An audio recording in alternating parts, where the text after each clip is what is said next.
I've got this longboard, and recently it's been significantly damaged.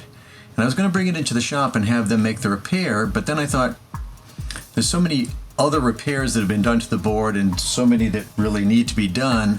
I thought I'd take on the project myself, do the major repair, and then recondition the entire bottom, which are simpler repairs, and then repaint it and then gloss coat over. So the reason I'm doing this video is because I couldn't find anything like it online for the guy who has done simple repairs but is considering a more major project. So we'll see how it goes. So here's a preview of some of the damage I'll be working on. First, I have a buckle. I caught a rock with my board, and it buckled the back. It didn't go all the way through, just to the rails, but it did damage the fin box, so I'll be working on that. I'm going to redo some shop repaired nose damage. And there are about 25 bottom dents that are going to get repaired also. I use traditional polyester resin, catalyst and surfacing agent for the repairs, gloss resin for the finish work, and opaque polyester colors for color matching. So the first thing I had to do was take out the old fin box. As I mentioned, it was damaged in the buckle. And I don't have a template, a jig for doing this. So I had to set up a fence, and of course you use your router. Just be really careful when setting up the fence and using the router.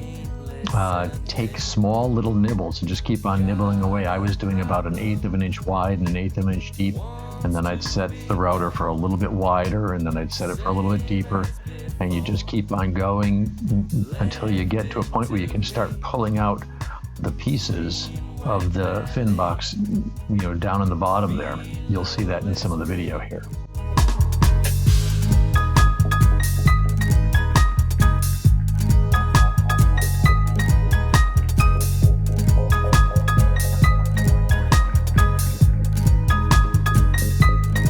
The new fin box has little prongs that act as a guide when you're cementing in the new fin box.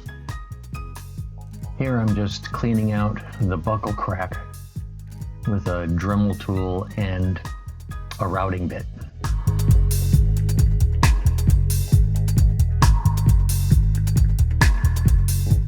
The next step is to fill in the buckle. I'm going to be using laminating resin and Q-Cell.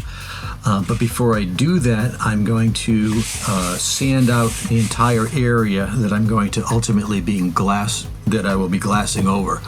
And the glass is going to start about 2 or 3 inches on each side of the buckle, and I'm going to make diamond wedges progressively larger. Again, 3 layers of that. So the next step is to sand.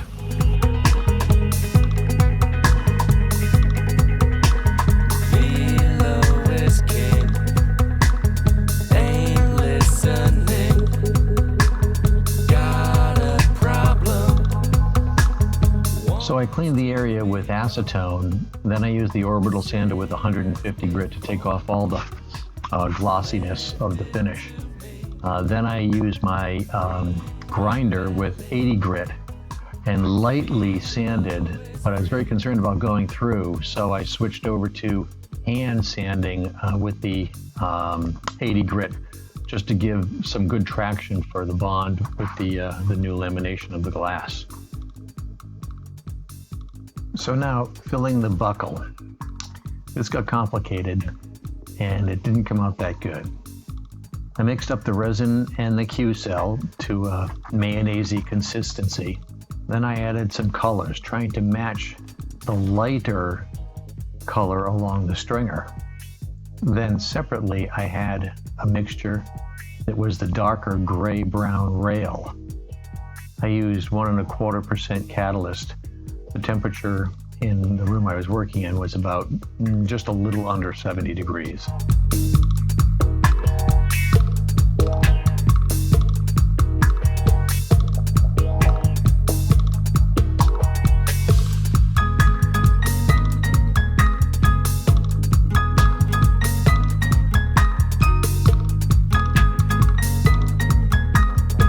So I got the compound in, came out okay.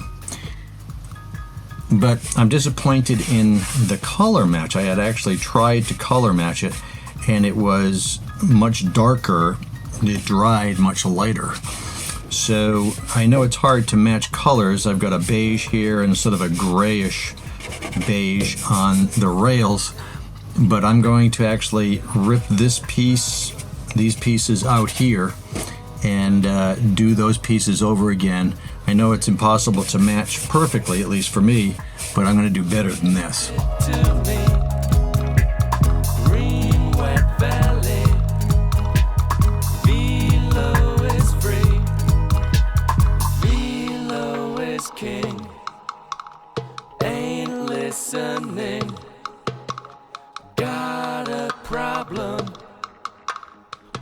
For the fin box, I mixed up some Q-cell and laminating compound, filled the opening about a third of the way, smeared the new box edges, forced it in, leveled it, and let it dry, and then sanded. I used a 60 grit at first and worked down to 150. I mistakenly deleted the video showing the fin box sanded flush, but you'll see it shortly. So I finished with the filler in the crack, and I did my best at matching the colors on the rail in this middle section. I've cleaned the area with acetone. I've gotten 3 layers of 4-ounce glass, one that covers the crack, and then the other one overlaps it in a diamond shape, and then the third layer overlaps that in a diamond shape. From what I understand, you don't want to have a common area where the crack could buckle again, so you distribute it with this diamond shape. So I'm going to do some laminating resin and then sanding resin. Those are the next steps.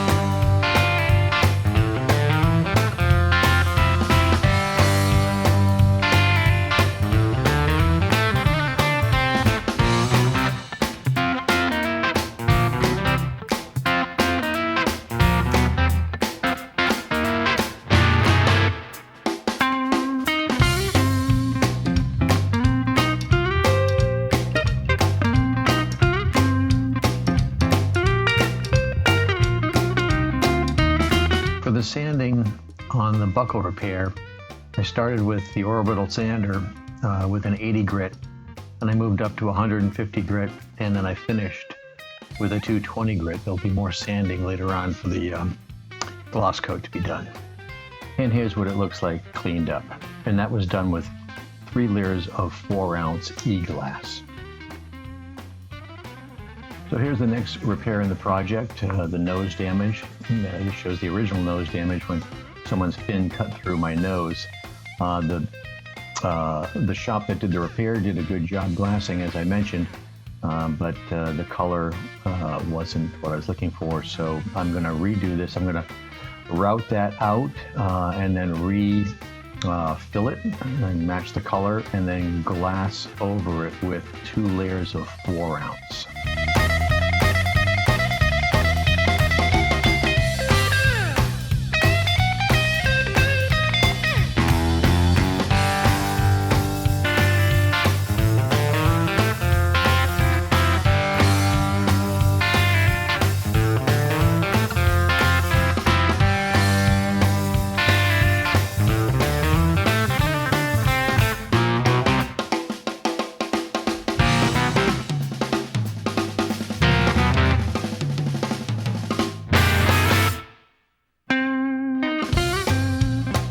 Color matching the nose.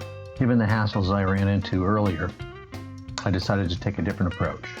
Some polyester color pigment to match the rail. Then I paint and rub it on. Because these are polyester-based colors, it interacts well with the resins.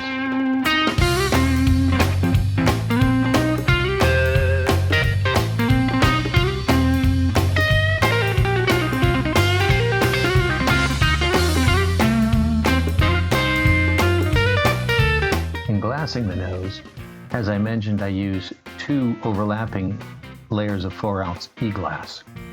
I trimmed out wedges to accommodate for the overlap underneath. I mixed up some laminating resin with 1.25% catalyst. I had difficulties with the wraparound of the first layer, so I let it dry before adding the second layer.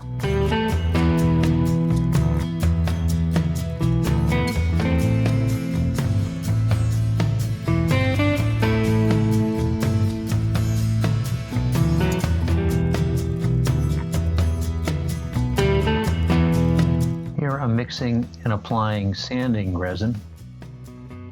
I used 1.25% catalyst and doubled that for the surfacing agent. I found that when I was making small batches of resin, using the pipette dropper really came in handy. Baby, you've been feeling poorly. I've been dealing with stress. So the nose is much better than it was. You do have to be careful with this color technique that I used. Since it doesn't dry until you put on the resin, you can smear it, which is what I did applying the glass.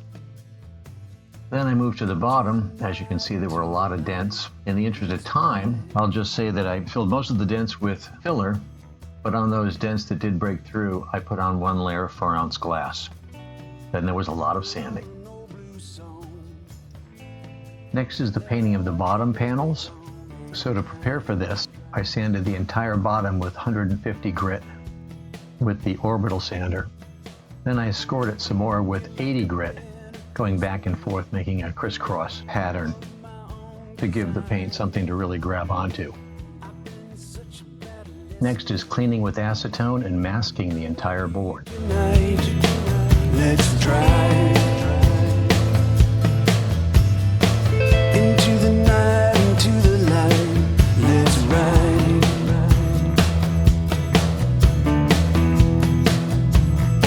I used Rust-Oleum spray paint, 2X primer and paint product.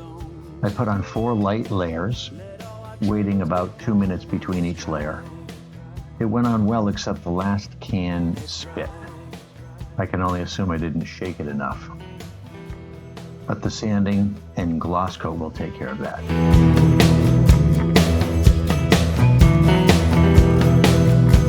Here I am taking the edge off the paint from the mask. I took the mask off about 20 minutes after painting before the paint set up. But I didn't do this scraping until 7 days later. I had read some horror stories on Swalux about paint and resin not reacting well, so I wanted the paint to completely set up and cure before moving on to the next step. After scraping, I completely sanded the bottom paint with 220 grit and then crisscross with 120 grit. You can see how much paint comes off.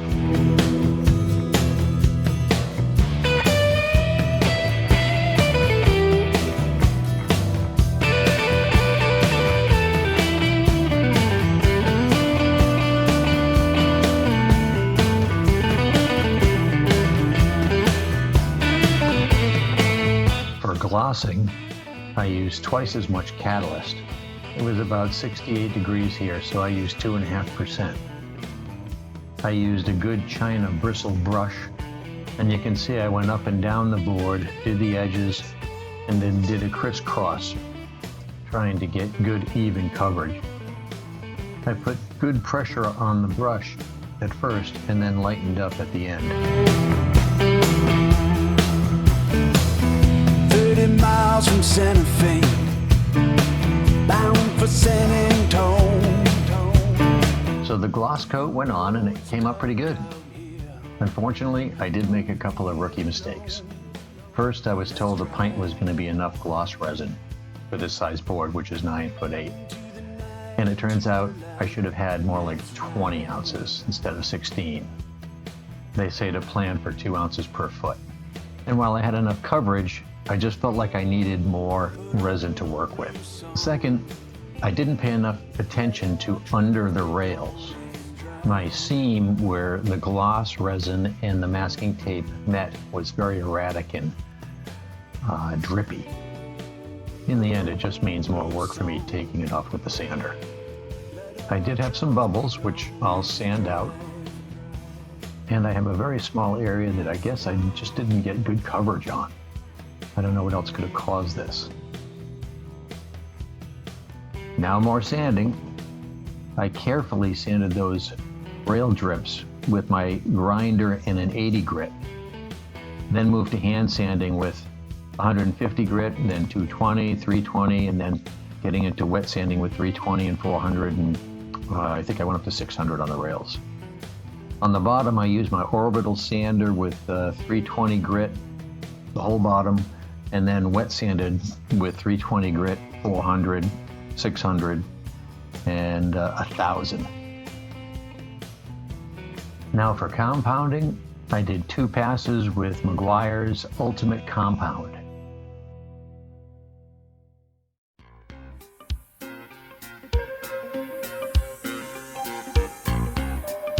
And the last 2 details, the small piece of color batch on the top,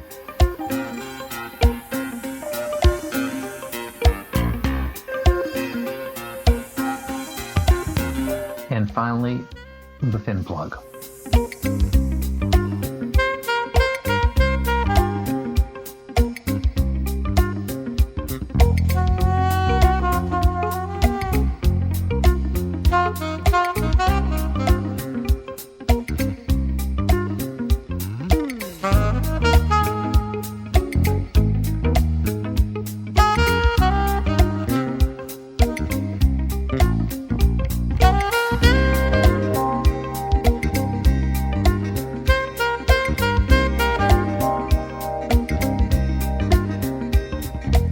Here are some before and after comparisons.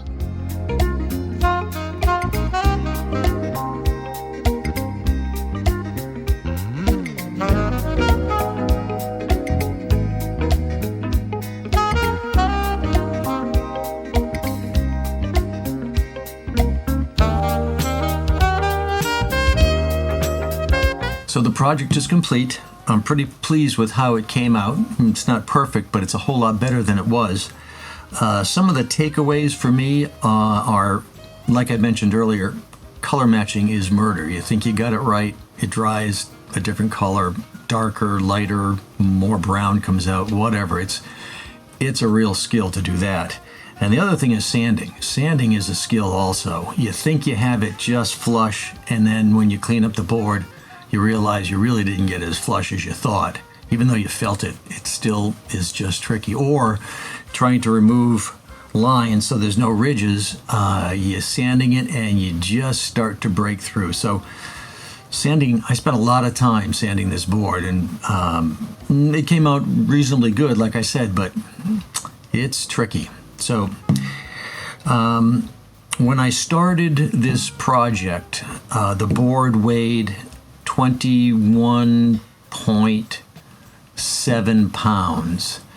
And then I did the project, and again, I added 2 layers of glass back here, a fair amount of glass, repainted the entire bottom, gloss coated the entire bottom, repaired the front with a little bit more glass, did a bunch of repairs on the bottom, not much weight there, but now the board weighs 22.1 pounds. So over a third of a pound, just under a half a pound was added through this project. This board can take the weight. It was a little bit light, I think, to begin with, so adding a half a pound is no problem. But if you're concerned about weight, well, something to consider. So there you go. I tried to show the things that went right and the things that went wrong for those people who aren't doing this for a living. Hopefully that'll help, and good luck if you're going to take on a project like this. Thanks for watching.